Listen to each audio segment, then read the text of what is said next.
Hey, have you ever wondered what it feels like to wake up and your entire office is a mountain? Or your commute is a boat ride across open water? Most of us set an alarm, pour a coffee, and sit under fluorescent lights. But there are people in America right now living workdays that look nothing like that.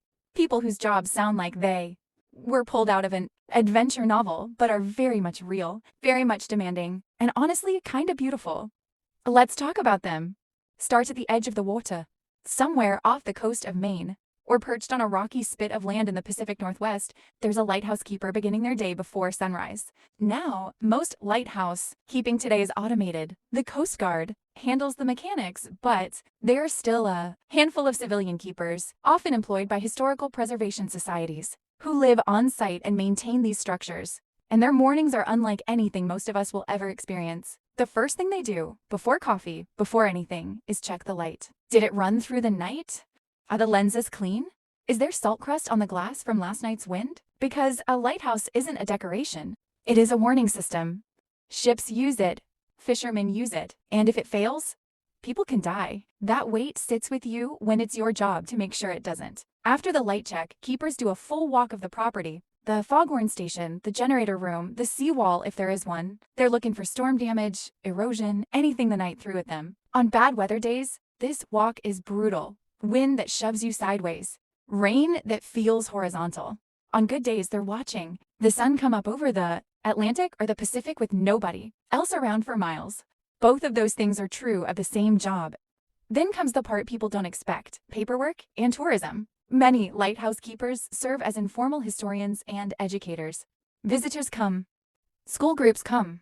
People who drove 4 hours to see the lighthouse because their grandmother loved it, or because they're writing a book, or just because they needed to stand somewhere beautiful for an afternoon. The keeper talks to all of them. They explain the Fresnel lens. They tell the stories of the wrecks. They answer the same questions dozens of times a day. And they do it because that's how these places stay funded and stay alive. By evening, the keeper is alone again. The gift shop is closed. The visitors are gone. The water is dark. They check the light one more time, log the weather conditions, and they go to bed knowing that tonight, the light will blink for someone out there who needs it. Now let's go somewhere completely different. Let's go inland. Let's go up deep in a national forest. Could be the Tongass in Alaska, the Shoshone in Wyoming, the Pisgah in North Carolina. A forest ranger is starting their shift. And here's what most people picture: Smokey Bear, fire lookout towers, someone telling campers not to feed the wildlife.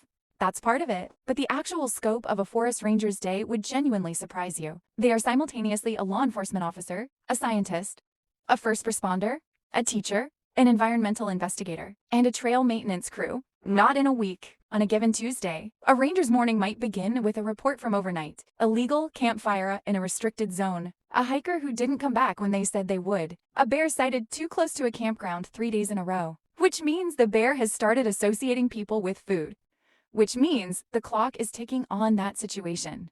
These aren't abstract problems. Rangers handle them with real consequences if they get it wrong. Then maybe they're out on patrol, driving fire roads, checking trail conditions after a storm, making sure a seasonal creek crossing is still passable. They know their district better than almost anyone alive. The shortcuts, the spots that flood first, the places where poachers have worked before, the meadow where a particular herd of elk always appears in late September. This knowledge takes years to build. It lives in the body as much as in the brain. Midday might mean a school group visit. Rangers are often the first wild nature some of these kids have ever actually touched. Not on a screen, not in a book, but real bark, real soil, real animal tracks in mud. Watching a 10-year-old from a city apartment. Kneel down and press there. Fingers into a deer print for the first time. Rangers talk about that. That's the part of the job they carry home. But then maybe that afternoon, there's a call.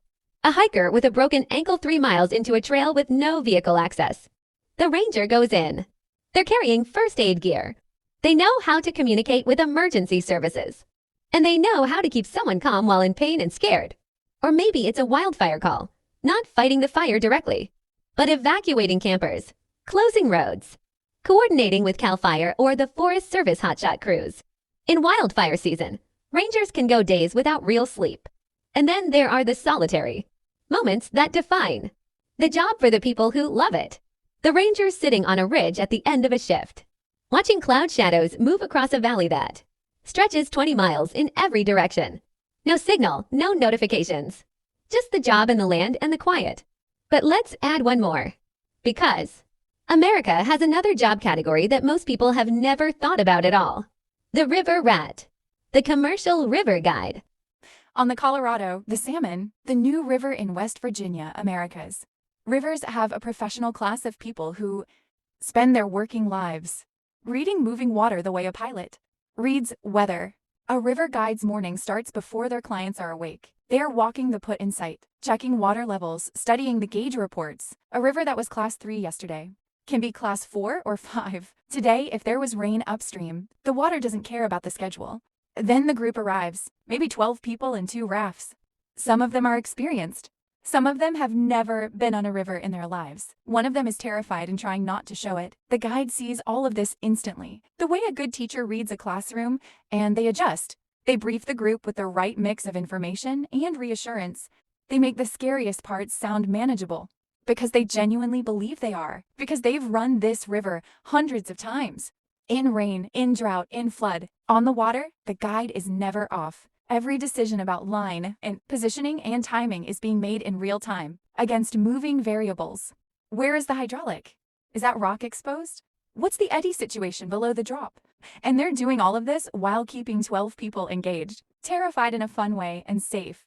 When it goes perfectly, the group floats into the takeout buzzing with adrenaline, and the guide is already thinking about the next run. What ties all of these people together? The lighthouse keeper, the forest ranger. The river guide is something that's getting harder to find in modern work. The sense that your environment is your job, not a commute to your job, not a backdrop to your job, the thing itself. The water, the trees, the light on the water. They've built their entire professional lives around staying connected to the physical world, and in doing so, they've become some of the most quietly essential people in the country. Most of us will never do what they do, but knowing that these jobs exist, that someone out there is checking the lighthouse, lens before dawn, and running rapids before lunch makes the world feel bigger and a little more worth paying attention to.